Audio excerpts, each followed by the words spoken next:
Hello and good afternoon, everyone. So excited to be a part of this Connect and Elevate Summit. Charles, man, you really paved the way for me here because a lot of the things you touched on is going to be foundational to what we're going to talk about, and it's how you can win, how to win in the workplace. So, first, let me start by telling you a little bit about myself.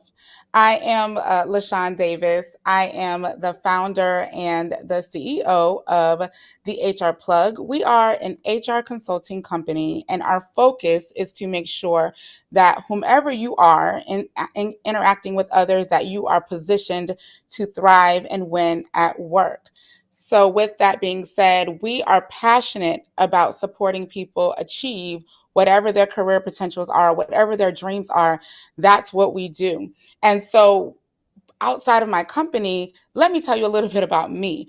I am a workplace culture architect. So I mend dysfunction. I turn dysfunction and chaos into rewarding workplace cultures. I also pride myself on being able to help employees advocate for themselves in the workplace, for what they should be fighting for or what they should be standing up against when things come their way, equipping them with the tools and the knowledge so that they're able to do that successfully.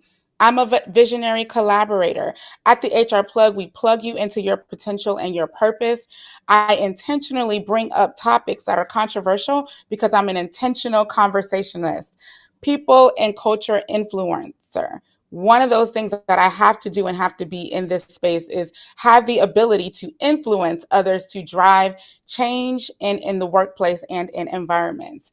That is who I am. And lastly, I am a transformational speaker. And so hopefully after this session, you will be transformed with a new, renewed mindset on what you'll need to do to be able to win at work.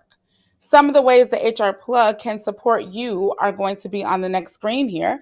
We support whether you're an individual, whether you're a corporation, or whether you're a nonprofit in the community.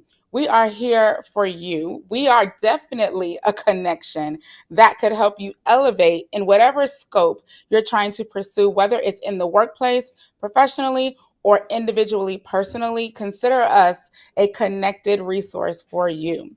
Now, to hop into what we are talking about this afternoon, 6 ways to win in the workplace.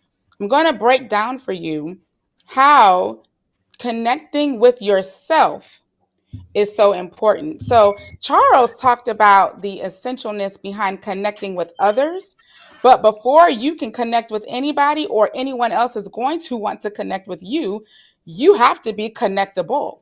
So, in order to be connectable, you have to be someone who is striving to win. And these are the areas that I'm going to break down for you in how to strive to win and position yourself to be someone worthy of connecting with so you can win. A lot of people think of HR as the outcome. If we're not doing well, if we're not winning, it's HR's fault. They didn't hire the right people. They didn't get us the right staffing. They didn't do the right schedule. But in actuality, HR is just the gatekeeper of culture. And I know Charles also talked about culture a little bit, but ultimately, the level of success that you achieve in the workplace totally depends on you, your effort, and your output. HR is just an avenue and a resource to help you strive, but ultimately it falls on you to get there. So, people is a major part of that. And you're going to hear people a lot because that's what you have to connect with in order to elevate. It's people. People is what delivers performance for an organization, right? The people who work, their output, their performance, and it's the performance that leads to profitability. How well that person performs, how nice they were to that customer, the service level that they gave. That is what's going to lead for your business to be profitable, or that's going to set you up to win as an individual. So that means that people are directly tied to your eligibility or your ability to be profitable. Profitable as a business, successful as an individual. It's the atmosphere, the culture that consumes you, that governs your ability to win. So there's that word again, culture. Charles talked about that too. But let me break down to you what culture is, okay? Because you create the culture that you will either thrive and connect or unplug and die. It's all based on that culture.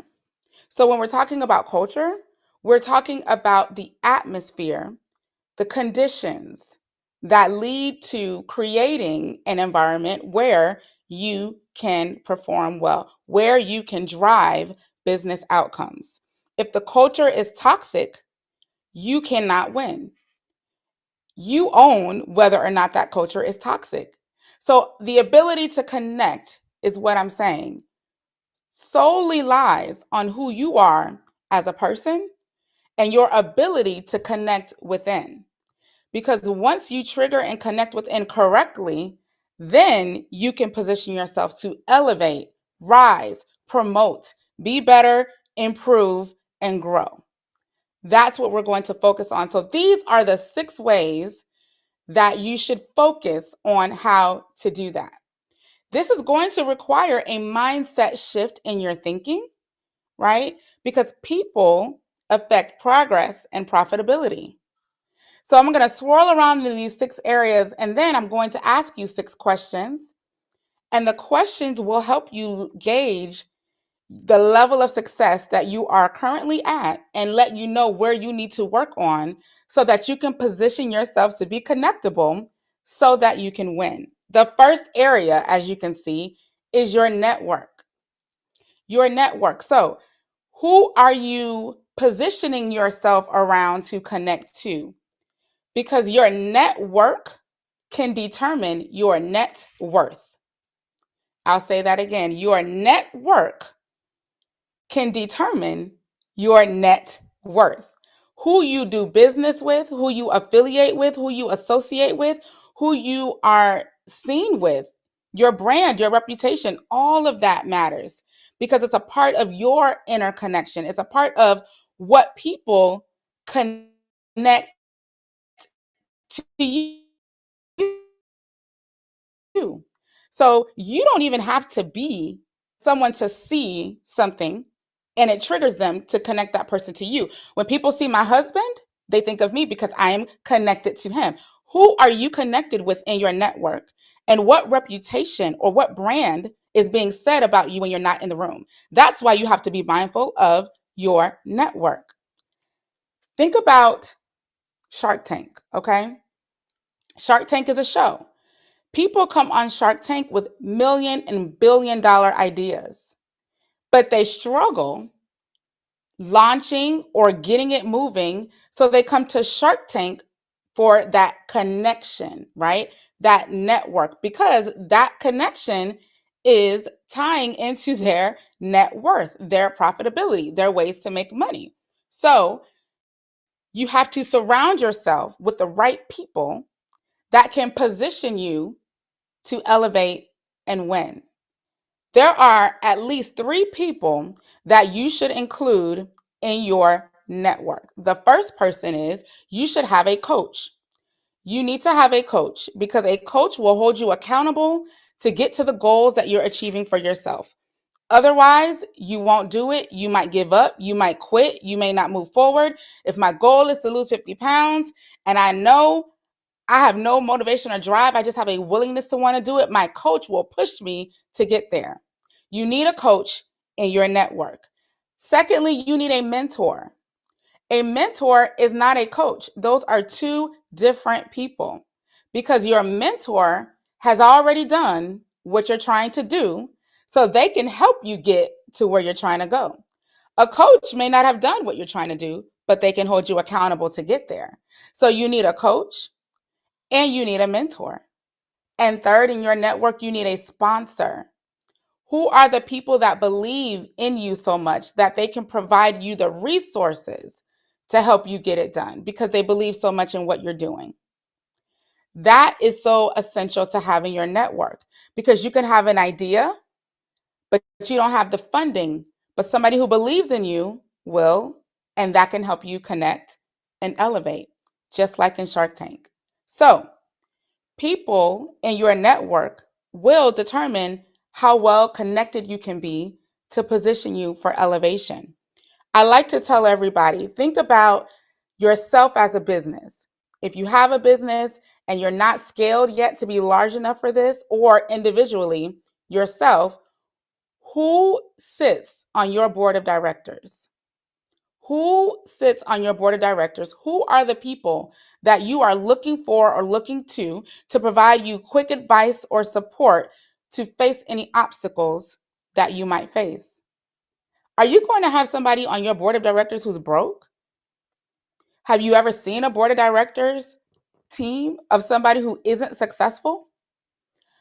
The five people that you spend the most of your time with on average reflect the type of person that you are. What kind of people are you spending your time with?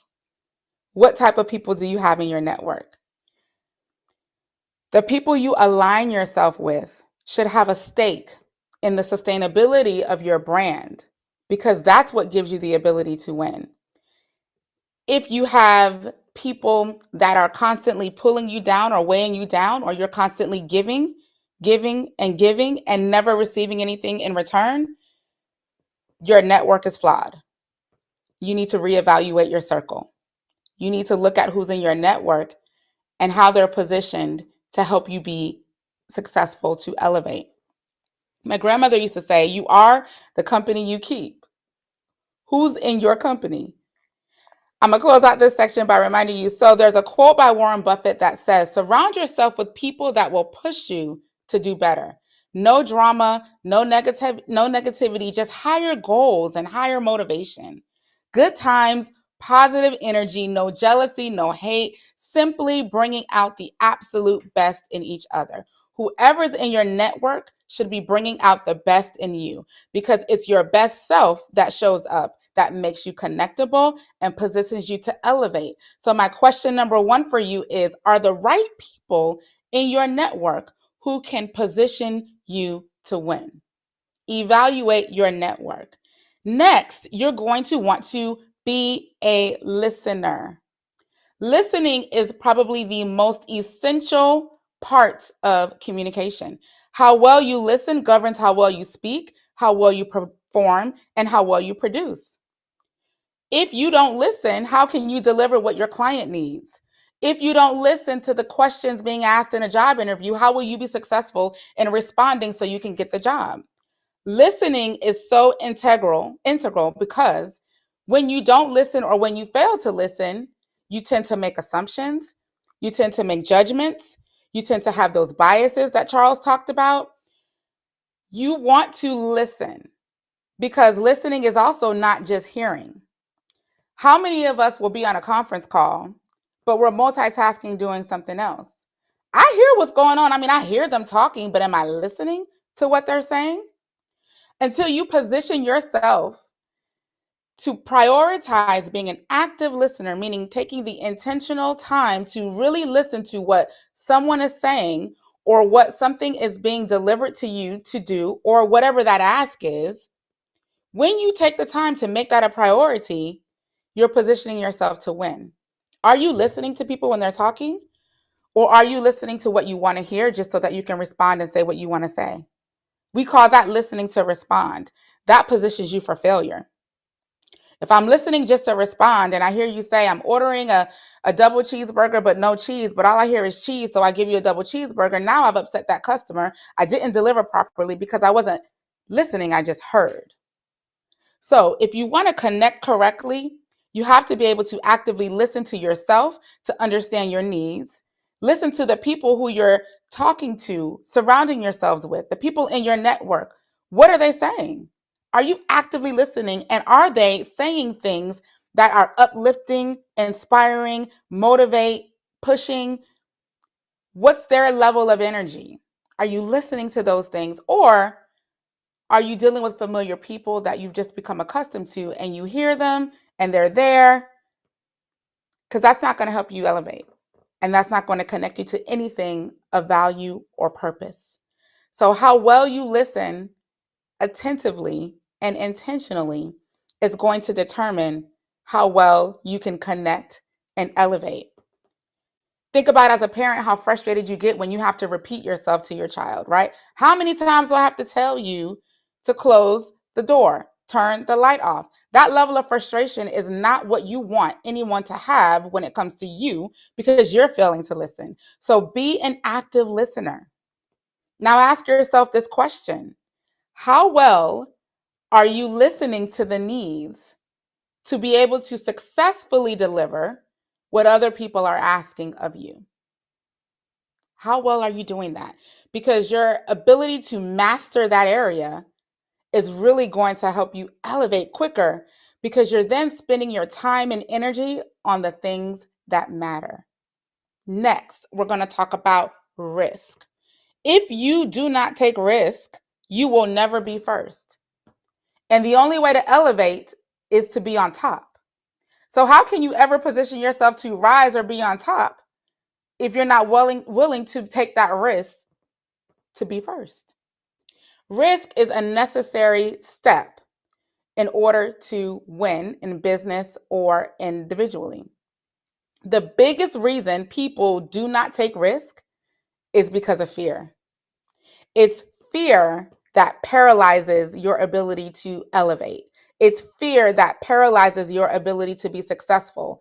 And it's the fear that makes you incapable or unwilling to take the necessary risk to catapult. We're beyond elevate, to catapult your success. Failure happens with risk, and we know that. But you cannot be afraid of failure if you want to elevate. You cannot be afraid to make a mistake. You cannot be afraid to have to repeat something, to do it over and over again. You have to be willing to try what's never been tried before and take the risk if you're going to elevate. That's the only way to do it. If you think about WD-40, do you know why it's called WD-40? Because the inventor of WD-40 failed 39 times. And it was the 40th attempt that the ointment did exactly what it was supposed to do in his purpose. What if he would have stopped at number one? Everybody would be waking up when you go to the bathroom in the middle of the night, because everybody would hear the door squeaking, because we wouldn't have the WD-40. So my point is, it's so important that you're willing to take the risk, willing to take the failures, because it is that that's going to elevate you, to help you rise. If you look at synonyms for elevate, it's rise, it's up, it's high, it's lift, it's extending vertically. That is going to require you to jump. That's going to require you to take the risk. That's going to require you to ditch fear.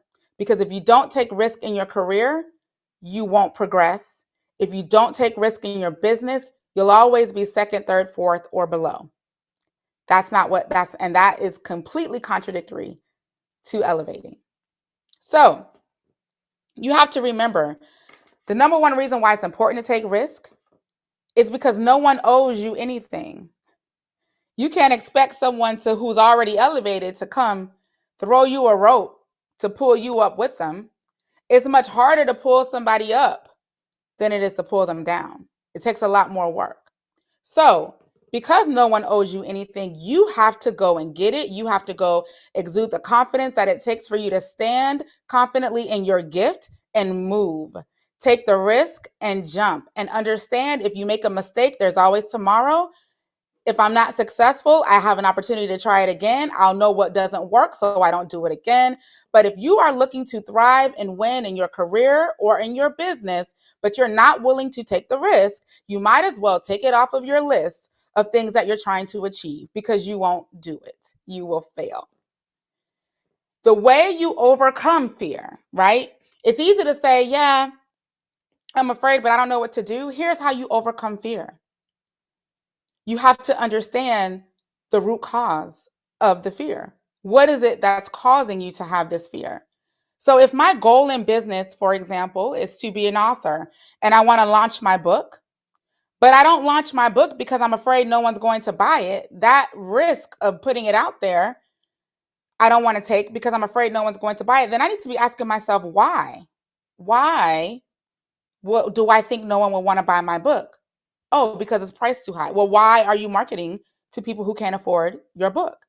You have to get down to the root cause of what's causing you to have this fear, that's causing you to not take the risk that's necessary for you to be successful, to elevate in business. So the question here is, how is fear holding you hostage from professional progress? Next, outsource. Outsourcing is so critical if you're looking to elevate. Connecting yourself with the right outsource vendors or connections is going to be crucial to helping you elevate in business, even in life. Because you have to have that mindset that you cannot do everything. Yes, it's your business. Yes, you put your blood and sweat and tears into it.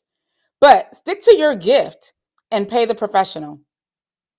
I had to learn that. There are so many things that I know I'm capable of doing, but the time it takes me to do, it's not worth it. I need to hire a professional. You are privileged enough today to be a part of a summit full of a panel of experts and professionals and a subject matter expert. It would be very wise of you to tap into what your hands are in right now and what you could outsource to someone that you've heard, seen, know, or have an experience with, to alleviate some of your workload so that you can win. A lot of times we don't win because we don't have time. We're too busy. We're too much invested in things that are taking up too much of our time. So I can't put my hands in where I'm gifted at because I don't want to relinquish control. You have got to be able to relinquish control and put yourself in a position where, as a leader, you are empowering people to be able to move like you move when you're not there. That is the role of a leader. You have to position people to be able to have the same amount of passion and value for your business as you do by making them feel valued and connected to your brand, to your business. Because if you don't, that's when you feel like I got to do it myself because they just won't get it right because you're not empowering people the right way. And that has to do with freeing up time so that you can develop and nurture the people to be what you need them to be for your company. Business leaders have to have an ability and a willingness to empower others. So, if I break this down really quickly for you, what does that look like? That might mean you get somebody to do your janitorial services. That might mean you get somebody to do your HR services. That means you're not spending time trying to hire and find talent. You're going to just outsource somebody else to do that so that you can spend time on training the talent that comes in to build them up to be able to run the business the way that you need them to do. So that's hiring, that's recruiting, that's your HR compliance. You might need to outsource your legal part. You're getting an attorney. You're here trying to pay $27 to download a contract. You need to be just outsourcing to an attorney and let them handle all of that for you. Maybe it's your landscaping. Maybe it's the maintenance. Maybe it's your accounting. Samara, you're connected to Five Finance. Why aren't you having her handle your accounting affairs if you're not? Mistakes are costly. So not only is failing to outsource to the right people costly because of time, it's costly because it can cost you money. Ask Samara how much it could cost if you make a mistake on your taxes. Ask me how much it would cost if you make a compliance or a legal mistake in your hiring or in your people or in your employment practices. Stop thinking that I want to be able to consume or conserve money and do it myself, because then you're limiting yourself from the ability to elevate in your business and personally. If you think about personally, you outsource there too. That might mean that you're hiring somebody to do your resume. That might mean you're hiring somebody to interview prep you. That might mean you're hiring a stylist to help you with your look because you're not looking like a brand or you're not looking professional, or when you walk in the door, it's just off. There's something off about you. So you might be hiring an image or a branding consultant. Outsourcing is not wasted money, because in order to connect and elevate, you have to be willing to invest in you. That's the only way to do it, because you can't do it alone. It's going to take a team. That outsourcing team helps you with your business. Your networking team helps you with helps you who you are as a business professional. Both are required. You cannot do it alone. So the question here is, how much time are you wasting on things that you need to be outsourcing to an expert?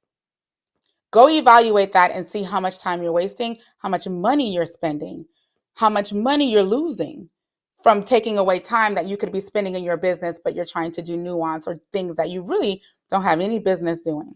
Next is speak. Speak. Words have power. Motivational quotes, inspirational statements, reminding yourself why you started is so essential, because there are going to be so many factors, so much negative energy, the enemy, naysayers, negative people who are going to try to come and steer you off track. They're going to come tell you what you can't do. They're going to tell you you don't need to be outsourcing anything because you can't afford it. You're going to have people who don't want to see you win, and you have to prepare yourself for that. You have to stop looking to your family and friends to be your cheerleaders, because your business is going to come from people who don't know you. Your business is going to come from people who don't know you. And that's why connecting with the right people is so critical, because when you're connected to the right people, it's going to open up doors and avenues that your family and friends can't open up for you, because their mindset is not on winning. You have a winning mindset because you're ready to operate and run your business. You have a winning mindset because you're here today in this summit. If your people that you go to for advice aren't on here on this summit with you, looking to grow with you, then you have the wrong people in your circle. You need to be spending your time speaking to people and having people speak into you things that are going to be uplifting, motivational, inspiring, so that they can counterattack all of the attacks that are going to come your way. Because what we don't say is, when you're on a mountain, the air gets real thin when you elevate, right? The higher you go, the thinner that air gets. That means the smaller your circle might get. That means you can't be expecting to elevate without having to do some adjustments. You might get a little lightheaded. You might have to make some shifts. You might have to change some things, because with elevation, there comes a mindset shift. You're going to have to be able to speak over yourself and speak life into yourself, reminding yourself of why you're doing what you're doing, surrounding yourself with people who are going to encourage you to keep going and pushing and not give up, because you are the answer to something. Everybody is the answer to something. So what are you missing because you're not living into your purpose, because you're allowing words to come in and take you off track? So outside of, you guys hear of affirmations all the time. There's books out there, there's decks out there, and they can help you break through mental barriers, right? That are overshadowing or blinding you from the true valuable person that you are. However, we also have to get into a practice of our daily talk and looking at how we speak to ourselves daily. Are you calling yourself a failure when you make a mistake? Or are you saying, I'm growing, when you make a mistake? How you position your wording, your vernacular, is so essential, because it's going to speak either life into you or it's going to deplete life from you. But the choice, again, is yours. How you use your words, how you speak over yourself, and how you allow people to speak to you is going to be a very integral part in your ability to stay connected the correct way, to position you to elevate and ultimately win. Your words determine your attitude. So think about your daily talk, how you speak to yourself and how you speak to others. If you're constantly saying, I'm broke, guess what? You're going to be broke. You're going to start believing that. Oh, I'm broke, I can't afford this. That's what you're going to, because that's what you said. But instead of saying I'm broke, how about you say, I'm saving money right now so that I can get this?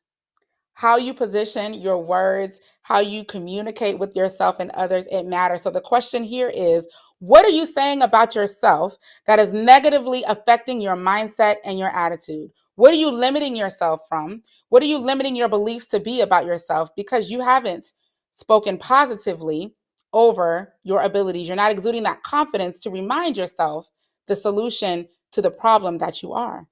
And last, the sixth thing that you need to make sure that you are aware of and in tune with is the ability to rest. Everybody has to understand the importance of rest, because there's no way that you can continue to elevate and continue to keep moving 100 miles an hour if you don't rest and recharge. You have to recharge your battery. Nothing works forever. Even when the world was created, God rested on the seventh day. Rest is a non-negotiable factor if your true purpose and intent is to win. Rest requires recognizing the need to take care of yourself. If you don't show up and being your best self, how in the world can you deliver any type of service in business? How in the world can you be impactful in anything that you do? Because you're tired. You're tired, you're irritable, you're moody, and your mindset is on making money.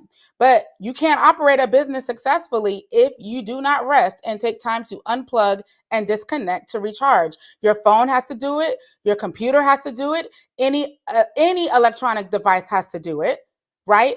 And a drive in a computer is similarly to your brain. So if your computer has to stay charged, what makes you think you can't will be able to function without staying charged, without recharging, I should say. So rest as an entrepreneur, rest as an individual, rest as people.